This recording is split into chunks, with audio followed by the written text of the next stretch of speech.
అడగాలి కదా మీరు ఆ ఊరికి ఎందుకు వచ్చారో మీకు ఆ ఊరికి సంబంధం ఏంటి? శ్రీహరి ఎవరండి?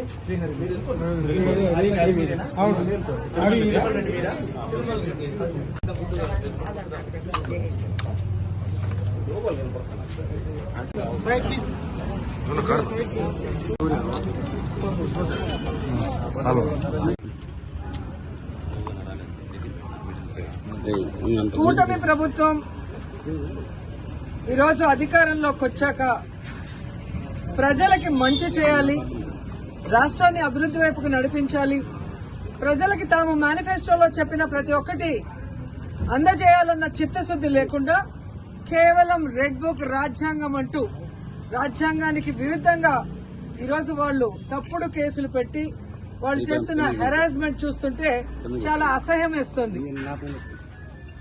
ఈరోజు వైఎస్ఆర్ కాంగ్రెస్ పార్టీ నాయకుల మీద కేసులు పెట్టి వాళ్ళని అరెస్ట్ చేసి కోర్టుకు తీసుకువెళ్లి కోర్టులో బెయిల్ ఇచ్చే లోపల ఇంకో పోలీస్ స్టేషన్ లో ఇంకో కేసు పెట్టి మళ్లీ ఇంకో కోర్టుకు తీసుకెళ్తాం, అక్కడి నుంచి బయటకు వస్తే మళ్లీ ఇంకో కోర్టులో కేసు పెట్టి ఇంకో చోటుకు తీసుకెళ్తాం.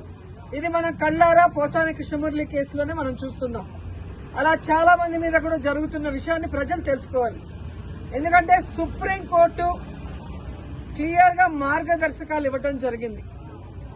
ఒక మనిషిని అరెస్ట్ చేశాక ఒకవేళ ఆ మనిషి మీద వేరే వేరే పోలీస్ స్టేషన్ లో కేసులుంటే వాటన్నిటికీ పీటీ వారెంట్ ఇచ్చి ఒకే చోట విచారణ చేయాలని స్పష్టంగా ఉన్న వాంటెడ్ గా ఈరోజు జిల్లాలకి పోసాన కృష్ణమురళి గారిని వెహికల్లో తీసుకెళ్లి ఎలా హ్యూమిలేట్ చేస్తున్నారు, ఆయన ఆరోగ్య పరిస్థితి బాగా లేకపోయినా ఆయన ఏ విధంగా టార్చర్ పెడుతున్నారో మనం కళ్ళారా చూస్తున్నాం.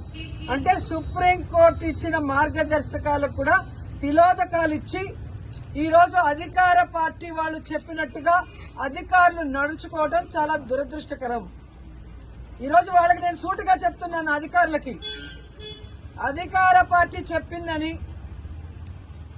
మీరు ఈ విధంగా సుప్రీంకోర్టు మార్గదర్శకాలకి తిలోదకాలు ఇస్తే ఈ రోజు మా పార్టీ నాయకులు ఇబ్బందులు పడొచ్చు, కానీ భవిష్యత్తులో రాబోయేది వైఎస్ఆర్ కాంగ్రెస్ పార్టీ.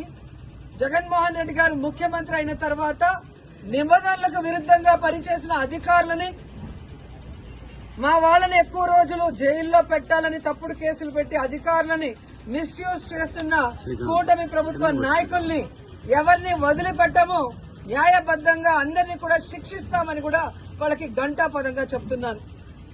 ముఖ్యంగా అధికారులు తెలుసుకోవాల్సిన విషయం, 9 నెలల్లోనే ఈ కూటమి ప్రభుత్వం చేతగాని ప్రభుత్వం, చెత్త ప్రభుత్వం, ప్రజల్ని ముంచే ప్రభుత్వం అని తెలుసుకున్నారు కాబట్టే ఈరోజు ఉత్తరాంధ్రలో ఉపాధ్యాయులు ఏ విధంగా తెలుగుదేశం పార్టీ సపోర్ట్ చేసిన, కూటమి ప్రభుత్వం సపోర్ట్ చేసిన వ్యక్తిని ఎలా ఓడించారో అర్థమైతే రాబోయే జమిలీ ఎన్నికలైనా సాధారణ ఎన్నికలైనా అధికారంలోకి వచ్చేది వైఎస్ఆర్ కాంగ్రెస్ పార్టీ అనేది తెలుసుకోండి. ఇకనైనా అధికారులు మీరు ఏదైతే న్యాయబద్దంగా చేయాలో అలా చేయాలి, అంతేగాని మీరు మితిమీరిన ఉత్సాహంతో చేస్తే మాత్రం చాలా బాధపడే రోజులు వస్తాయని కూడా తెలియజేసుకుంటున్నాను. అండ్ ఈరోజు ప్రెస్ ద్వారా ఈ రాష్ట్ర ప్రజలకి చెప్పాలనుకుంటున్నాను, అలాగే కూటమి ప్రభుత్వానికి కూడా చెప్పాలనుకుంటున్నా. కూటమి ప్రభుత్వం అధికారంలోకి వచ్చిన తర్వాత తప్పుడు కేసులతో హెరాస్మెంట్ చేయటమే కాకుండా ఈరోజు రాష్ట్రంలో మద్యం బెల్ట్ షాపులు ఏ విధంగా వీధికి పెట్టి విచ్చలవిడిగా మద్యాన్ని అమ్ముతూ ఈరోజు ఆడపిల్లల మీద అఘాయిత్యాలు పెరిగే విధంగా చేస్తున్నారో మీరందరూ కూడా కళ్ళారా గమనించండి. అలాగే ఈరోజు ఈ కూటమి ప్రభుత్వం అధికారంలోకి వచ్చిన తర్వాత ఈ ఆంధ్రప్రదేశ్ రాష్ట్రం గంజాయికి ఎలా అడ్డాగా మారిందో మీ అందరూ కూడా కళ్ళారా చూస్తున్నారు. ఈరోజు డ్రగ్స్ కూడా చంద్రబాబు నాయుడు నివాసం ఉంటున్న గుంటూరులో డ్రగ్స్ విచ్చలవిడిగా దొరుకుతున్నాయని అన్ని పేపర్లో మీరు చూస్తున్నారు అంటే ఈ ప్రభుత్వం, ఈ ముఖ్యమంత్రి సిగ్గుపడాలని కూడా ఈ సందర్భంగా తెలియజేసుకుంటున్నాను. ముఖ్యంగా పుత్తూరులో ఎడ్యుకేషనల్ హబ్,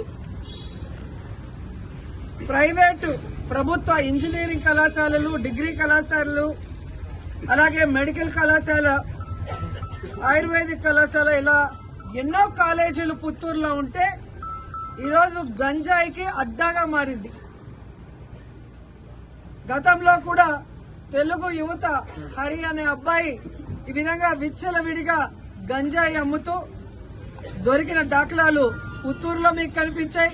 అదే వ్యక్తి వైజాగ్ లో దొరికాడు 28 కిలోలతో, అది కూడా మీరు గమనించారు. ఆ రోజుల్లో మేము పోలీసు వాళ్ళని ఇలాంటివి జరగకుండా తప్పు పనులు చేసే వాళ్ళని తరిమి కొట్టాం.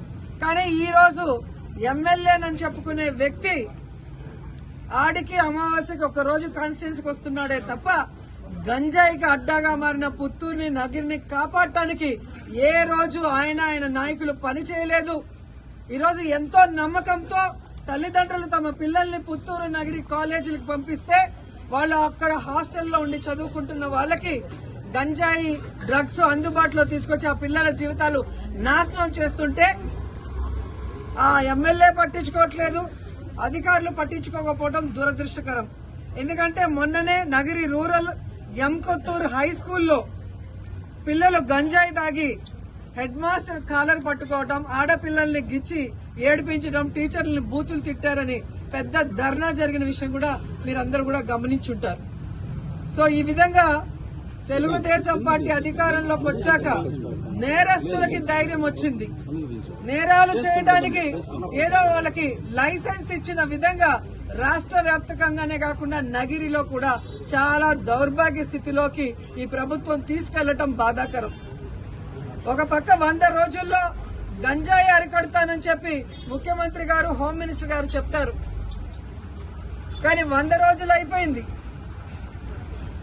కుప్పంలో గంజాయి సాగు జరుగుతూ కూడా మీరు వీడియోలన్నీ చూసుంటారు. మరి ఒక పంట పండాలి అంటే ఈ రోజు ఇత్తనం వేస్తే రేపు రాదు కదా. మరి అంత సాగు జరుగుతూ ఉంటే ముఖ్యమంత్రి సొంత కాన్స్టిట్యున్సీలో చంద్రబాబు నాయుడు గారు నిద్రపోతున్నారు. గంజాయి పండించి మన జిల్లాకి, మన రాష్ట్రానికే కాకుండా పక్క రాష్ట్రాలకు కూడా ఎగుమతి చేసే దౌర్భాగ్య పరిస్థితికి వస్తే మరి హోంమంత్రి నిద్రపోతున్నారని నేను అడుగుతున్నాను. సో ఇప్పటికైనా కళ్ళు తెరిచి ఈ కూటమి ప్రభుత్వం ఈ అరాచకాలకి ఫుల్ స్టాప్ పెట్టండి.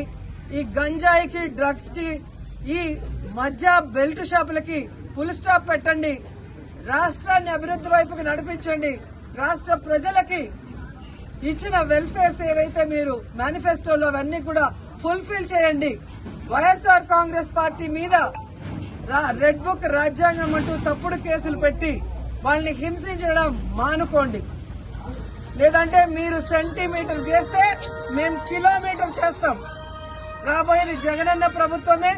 ఎవరెవరు తోకలూపుతున్నారో, ఎవరెవరు తప్పులు చేస్తున్నారో ఎవరిని కూడా వదిలిపెట్టమని హెచ్చరిస్తున్నాం.